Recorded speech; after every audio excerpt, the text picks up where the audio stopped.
All right, hey everybody. So we're here to talk a bit about our remote camera system. You'll see I've got some things connected up over my shoulder here. That's one of our new remote control heads. This is an Edelkrone Head 1 Plus with the focus module on it. I'm going to run you guys through how to connect to that and how we control that using an Android device. We'll have, I've got my cell phone for today, but we'll have little Android tablets that are shipped with these camera kits. They're going to be used to control the remote head, the pan and tilt functions, the focus function, which we're actually using for zoom in most cases, because we're going to use the Canon autofocus in the EOS R camera. So I'm going to show you guys that, and then I'm also going to show you a little bit of how I can control the Blackmagic camera using the Android app, which in some circumstances might be shipped with this kit rather than the EOS R. So I'll run you through the Blackmagic camera control app, which is how you can adjust all your camera settings, control focus in the camera, control recording, playback media, do all the things you'd want to do. So I'm going to switch over here. So this is the Team Viewer application. This is what we're going to be using to control these tablets. You can see I've got some pre-assigned devices in my offline connections. These are going to be all of our devices that are pre-connected before they get shipped out. There'll be tablet A, B, C, D to go with camera kit A, B, C, D. And you may have more than one tablet in each kit, and I can show you how you can use those to do different things on set as we go forward. So first thing you have to do, I'm going to cut to my over the shoulder here. You can kind of see on my phone here. So I've got my phone in front of me here. We're going to have them unlock it, and they're going to look for a little quick support app. That's QS. You can see as soon as we launch that, it'll pop up the device inside TeamViewer. So go ahead and connect to that device, and then it's going to prompt them to allow connection. So let's just go ahead and try and connect there. Connecting, authenticating. So you can, it's hard to see, but a little pop-up says, would you like to allow Tom Reynolds to remotely support your Android device? They hit allow, and then you're going to have to say start now. So now, if I rearrange my window so you can see a little better, now I am seeing my cell phone, the display of my cell phone. So I can swipe on my phone down here, and you can see it keeps out. There's going to be a few apps on the home screen that are left there already. So when you connect the device, you'll see all the apps you need. Those will be things to control the cameras and the lights and the camera motion. So we're going to start with the Edelkrone app you see there. That is our remote pan tilt head. You can see over my shoulder here. It's pretty simple to connect. You have to have the head plugged in and turned on. All they have to do is plug in the power, and we'll be shipping batteries with this. So it'll just be putting the battery on the plate. And then once they've done that, we can launch the Edelkrone app and connect. So you launch the app, and you just hit smart pairing, start, and now it's going to wirelessly pair with that device without any interaction. We'll have pre-paired these before they go, so the smart pairing should work. So when you first connect to the Edelkrone head, it's going to want to calibrate the focus motor, pushing it to either end of its rotation as to whatever that lens will allow. In the case of our EOS R camera kits, we'll be sending out that is a zoom ring. So it's going to zoom your lens in and out. So if I cut to my over-the-shoulder shot, you guys can see it's all out of focus now because it did that calibration and just left it where it wanted to leave it. It does this once when you connect to it. It shouldn't do it much again. And when it's on the zoom motor, it's not that big of a deal. So I can show you how we can fix that. So if we go back to the shoulder shot here, we can see we have a focus slider right there in the middle of our window. Now you want to remember these are apps designed for cell phone touchscreens. So you're not clicking, you're clicking and dragging, right? You want to drag your finger across it. So if you can kind of see down here, I can drag that focus. If we do that on the computer, it's click and drag, right? So I can click, I'm going to go back to full screen for a second so you guys can see how that looks with camera feed. And I can set myself into focus here. If I just click and drag, it's going to take a few times because it doesn't want to move the whole length of the run because it's your focus motor. Let me go back here to where you can see the results.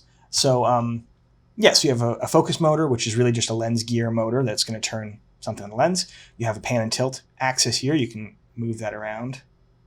So if you see my picture-in-picture, I'm just moving the camera around my kitchen a little bit. You also can set keyframes in here.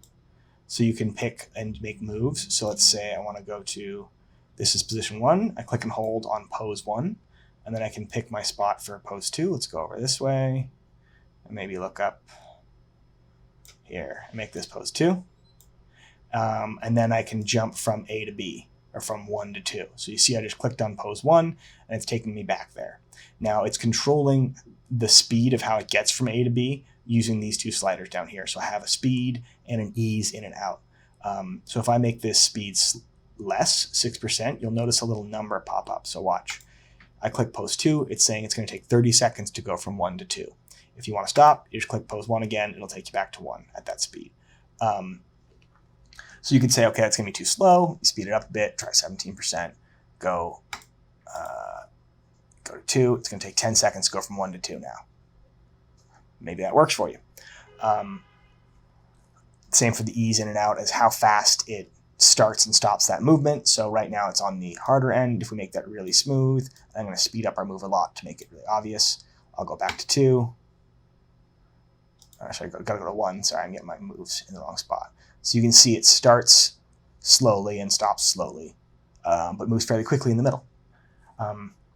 You can also do sequence moves with 3 or more if you want to go A to B to C. And in the future, we are talking about adding a slide axis. So you'll also have this whole head set up on a wing slider that'll give you about 2 feet of movement right to left. So you can reposition right and left, pan and tilt, zoom in and out. That combined with the camera controls, and you have a completely remotely controlled PTZ camera we're shipping anywhere in the world that we can remote and run real interviews. So the next thing I want to show you guys is the Android app for the Blackmagic camera that I have over my shoulder. I'll actually leave you guys in the picture-in-picture here because you'll want to see the results of this. So I made a mistake and I closed my remote connection, and I thought I'm going to cut and go back and fix this. Then I realized, no, this is a good point to show you guys. So I hit the little X right up here in the top right corner, or what was right there in the top right corner of my remote control session, thinking I was closing my app in my mind because Windows have an X. But instead I closed the remote control session, but it's still active. So I can just hit remote control again and it'll pop back up, and they're just going to have to hit start again on their system. And it'll take you back and you're active again. So if the phone goes to sleep or something like that, you can still get back into it pretty easily. So the Blackmagic camera remote control, that's this app here on the left. This is the one from Blackmagic that they now make. It is available on Android. I think it's like $5, something like that. There's an iOS version too, if you want to play with that. So it's going to be pre-paired with the camera when it ships, and you'll pick which camera. In this case, I have the 6K over my shoulder here. Pick that. It takes a little loading. I have noticed in my personal experience with this app, the range on your phone, it's Bluetooth only, this connection, so it's like 12 feet, 15 feet before it starts to break apart.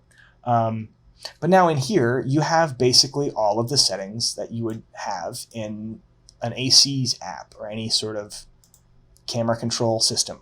So you see I've got codec settings. I can adjust my bit rates, my resolution, dynamic range settings, kind of everything. Now, one thing right now, because it's connected to the ATEM switcher, it will only let me choose Blackmagic RAW. It won't let me choose ProRes. In the field, it would give you all the ProRes options you're used to.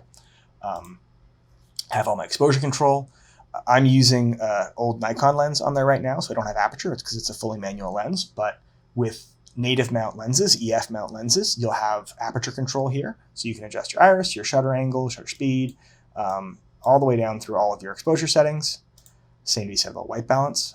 Right now, I closed the curtains right before we started, and it's kind of looking a little bit orange now because my curtains are brown. So we can drop this down. So we just click on this guy over here. You could also click and drag the slider, and you can see how in the picture-in-picture, let's just make it really exaggerated, I can change the white balance of my camera, just like you want to. There's also lens control, so you can actually focus your autofocus capable lenses, so like our Sigma zooms, our Canon lenses. Now, again, this is for focus control. The zoom control is handled through the Edelkrone head because we don't have powered zoom lenses for anything. They only make them for EF mount cameras, unless you get into the cine range and other stuff. But autofocus will work. Manual focus adjustments will work. You can even set rack focuses in here if you want. Don't know that's really something we do much of, but definitely setting focus for your shot is right there. You also have playback controls, so you can play back the last shot. So right now, if I hit play, you'll see my picture-in-picture. That's a shot from earlier today. I can wave at you, and it's just pulled up my shot. Now it's not playing because I just pulled up the last take. So now I have the take queued, and then I can hit play. And this is a time-lapse I was testing earlier, playing with the time-lapse mode. So you can see it's, me working for a little while, trying to upload some stuff to YouTube. And I can pause playback, and it takes me back to live video. So you have what you need here. You even have a slate here, so you can set all your metadata information, which is great. So you can set a project name, you can change your reel, etc. And lastly, you have a settings menu just for sort of in-app settings. You might need to specify which model of camera it is, 6K versus 4K. Both cameras might be sent out, so you might need to double check that. Just know which camera you have. It has a record button down here in the bottom. I can trigger recording, and now the camera is recording. From my side, I can see a little blinky light going. It's recording. I can stop recording. We could then bring playback back up. Sorry, let me go back here. And there we go. Playing our last clip from a minute ago. Live video game. So, Blackmagic app, totally useful. Gives you all the control you might need over your camera. So I'm going to switch over here to this view and talk a little bit about how you can use these tablets on set. Right now, the roles that the tablet fulfills are to control camera movement and zoom, and to control lighting, and possibly to control camera. So there's a lot of things to do, and it can be too much for one person. So it's kind of falling back to traditional roles on set. You'll have camera operator and grip. Grip is using the tablet. They're handling, controlling the lights, maybe moving the camera around, while the camera operator is controlling either the remote desktop system to do the Canon camera control, maybe another tablet doing the Blackmagic camera controls. They're handling the roles of a DP, focusing, framing, exposure, with the help of the grip staff around them. The third tablet we may be setting on some of these jobs can be used as an eye line. So it'll have mounts so it can sit just next to the camera. And then you could connect that to the Zoom meeting with everybody else, and you pin the interviewer's head on that tablet. And you're doing all this via the TeamViewer remote desktop app. Pin that head on the tablet. They are there to give eye lines and have that conversation with our subject. One more use. So you got to get a little creative with it. We're still working on different mounting options and simplifying this kit so it's really easy for them to use as a user to set up. But for now, get to know TeamViewer. It's a great free tool to get started with. It even has an augmented reality app I'm playing with that might be useful for showing them how to pack up a kit. But that's for a later lesson. So thanks for listening, and go play with our new toys.